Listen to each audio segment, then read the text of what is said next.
I'm just winter caravanning. I've got it all wrong. I've not prepared. My battery's gone dead. I've got no power and I've run out of gas. So what are the things that we need to do if we're going to winter caravan? Don't end up like me. Watch the video and find out what you should be doing.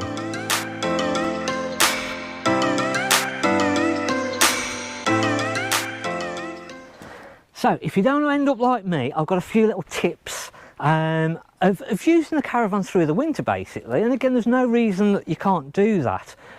The weather's changing, it's getting miserable, it's getting darker. So it is going to change what we need to be looking at when we're using the caravan. Now, majority of the caravans, the insulation within the caravans now is perfectly adequate. There's no reason whatsoever that we can't use the caravan all year round, but there is a few things that we're going to want to look at. Now, first thing is going to be the gas bottles. If you're currently using the blue butane gas bottles, I would suggest swapping those over and getting the propane, the red ones. And the reason is this isn't going to freeze up as quickly as your butane gas bottles are going to.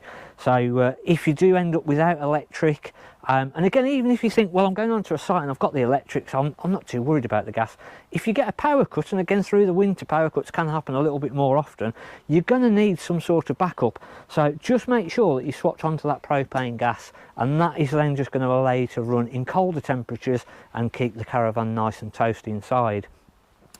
The next thing along is your water system. Now, the last thing that you want to be doing is ending up without any water and with a frozen water barrel outside. So you can get an insulated jacket to insulate this, and then it'll actually insulate your water pipe as well. So the water pump itself, pop a little bit of insulation around there, and that then should hopefully, unless we get absolutely tremendous freezes, that should stop your water system from freezing up. Inside, if you've got the heating on, etc., it should keep all the pipe work okay in there. The one thing that you might worry about is your cassette toilet, because the actual cassette is more on the outside and it's a sealed little box, so the actual cassette can sometimes freeze up and you flush water. So just bear that in mind, and possibly have a little jug just in case with a little bit of water, just in case you need to swill that through. Now, one way that you can stop that from happening is actually leave the flap on the cassette toilet open, and that will just let a little bit of heat through there and potentially stop it from freezing up, but it's a little bit on the side really of where it could potentially still do that. Now, one thing that does get overlooked is your chemicals. If you leave the toilet chemicals outside in the front locker, again, these have got a potential for freezing up and you're going to end up without any chemicals to be able to use in the toilet. So what I would potentially do is pop these into a little bag and actually keep them inside the caravan somewhere. Reason to put them into a bag is if they were to fall over or something, these do leave real stains inside the woodwork and on floors, etc. So you don't want this leaking onto the inside of the caravan at all. So just make sure that they're in a bag and just inside the caravan, and that will be fine. Now, one of the big things that you're going to want to need as well, and again, you'll probably need a good torch most of the year anyway for when it goes dark, etc., and you're on site, but definitely through the winter the nights are drawing in, so a good torch is going to allow you to be able to see things. Again, if you get a power cut or something, you've got to go and try and trip the electrics back in or anything like that, a real good torch, so that is a real good one that you're going to need.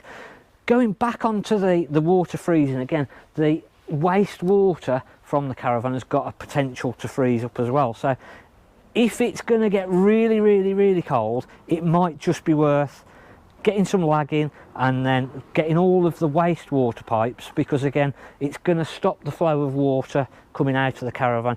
If you don't want to go through that hassle of doing all that, there is a way of just literally running some hot water through the system, and again, that should defrost it if it does freeze up in there.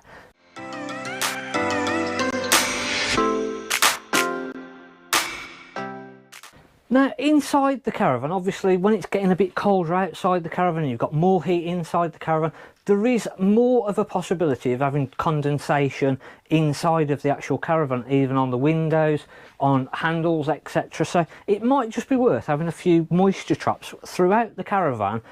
If you do get any sort of runs of condensation, just have a little cloth ready, and every morning just pop round and just make sure on shelves, around the window rubbers, etc., and just make sure that you're getting up any condensation that might appear over the winter. Obviously there is a good chance, especially if you're using the heating on the gas, etc., it is going to make that more of a possibility.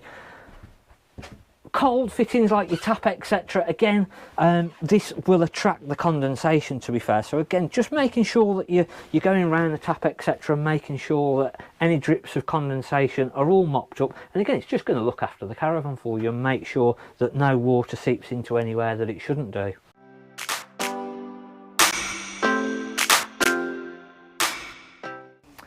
Again, through the weather, with the colder weather, your leisure battery is going to take quite a bit of a hammering. So if you're plugged into electric, it will keep it topped up. But if you're going to go to a site and you've not got 230 electric, make sure that probably you've got a second battery, again, fully charged up, because again, the cold weather is going to just reduce the actual usage time of your leisure battery. So it is wise to have a second battery if you're going off grid for a fair while. And again, if you've got solar panels, they're not going to be as effective as your normal times of year. One other thing is that, again, chances of rain, etc., making the campsites a little bit more boggy is a real good possibility. You can actually buy little mats that basically are going to sort of just give you a little bit of extra grip, so that you can put those down, and actually if you start feeling that you're sinking in with the Caravan, put the little mats down and then drive over those, and that is just going to stop the Caravan from sinking in, or even the car possibly.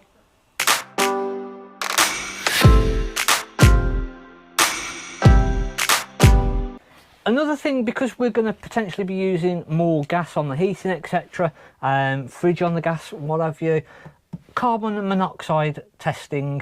So you're going to want to make sure that you've got a carbon monoxide tester inside the Caravan, or a detector.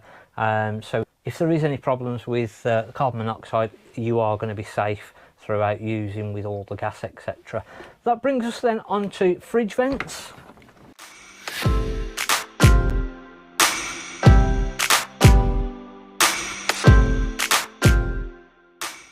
So another thing is the fridge vents. So in the winter you can get your winter covers that will go onto here, and that will just allow the fridge to work a little bit more efficiently when it goes really cold.